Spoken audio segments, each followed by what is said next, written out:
Welcome back to my YouTube channel Telugu నీతి కథలు. Story 12 of 125 stories of Tenali Ramakrishna. ఈరోజు story పాత పాగా. Let's start our story.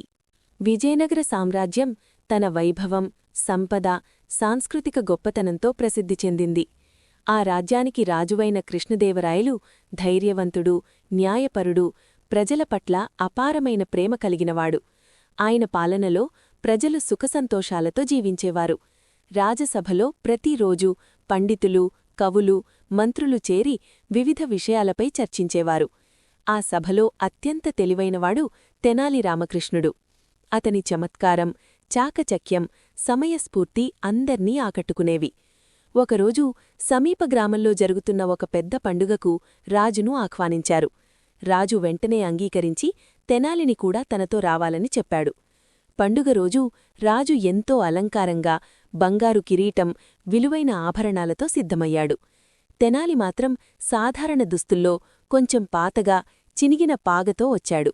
రాజు అది చూసి, తెనాలి, ఈ పాగ చాలా పాతది, ఇలాంటి పండుగకు కొత్త పాగ ధరించాల్సింది అని అన్నాడు. తెనాలి చిరునవ్వుతో, మహారాజా, ఇది పాతదైనా నాకు ఎంతో ఉపయోగపడుతుంది అని సమాధానమిచ్చాడు. రాజు ఆశ్చర్యపోయాడు, కాని ఇంకా ఏమీ చెప్పలేదు. ఇద్దరూ ప్రయాణం ప్రారంభించారు. మార్గమధ్యంలో వారొక అందమైన చెరువు దగ్గరకు చేరుకున్నారు. చెరువు నీరు ప్రశాంతంగా మెరిసిపోతోంది. చుట్టూ పచ్చని చెట్లు, పూలు అందంగా కనిపిస్తున్నాయి. ఒక్కసారిగా తెనాలి తన పాగను తీసి చెరువులోకి విసిరేశాడు.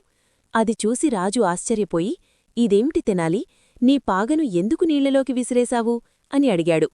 తెనాలి ప్రశాంతంగా, మహారాజా, మీరు చెప్పినట్లే ఇది పాతది కాబట్టి ఇక అవసరం లేదు అనిపించింది అని అన్నాడు. రాజు ఇంకా అయోమయంలో ఉన్నాడు.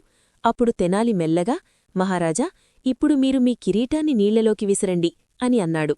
రాజు ఒక్కసారిగా వెనక్కి తగ్గి, అదెలా సాధ్యం, ఇది చాలా విలువైనది, ఇందులో అమూల్యమైన రత్నాలున్నాయి అని అన్నాడు. తెనాలి చిరునవ్వుతో, అదే విషయం మహారాజా, విలువైనదాన్ని మనం వదులుకోలేము, కాని విలువలేనిదాన్ని సులభంగా వదిలేస్తాము.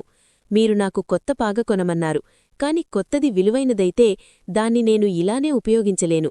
కాని ఈ పాత పాగతో నేను ఎలాంటి పనైనా చేయగలను, దాన్ని కోల్పోతాననే భయం ఉండదు అని వివరించాడు. రాజు ఈ మాటలు విని కాసేపు మౌనంగా నిలబడ్డాడు. అతనికి తెనాలి మాటల్లో ఉన్న లోతైన అర్థమైంది. తెనాలి, నీవు చెప్పింది నిజం.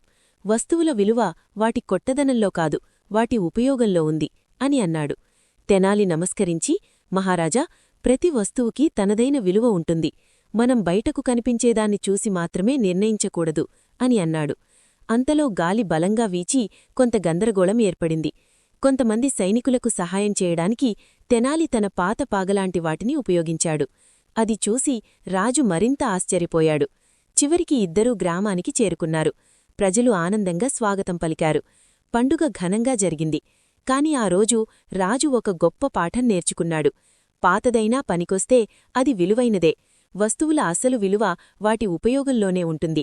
బయటకు కనిపించేది మాత్రమే కాదు, లోపల దాగి ఉన్న ప్రయోజనం ముఖ్యం.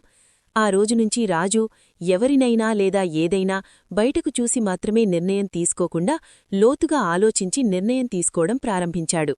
తెనాలి తెలివిని మరింతగా మెచ్చుకున్నాడు. Thank you for watching my video పాత పాగా. మన నెక్స్ట్ స్టోరీ వచ్చేసి తెనాలి రాముని అప్పు. Subscribe for more videos. Like, share, comment on my videos.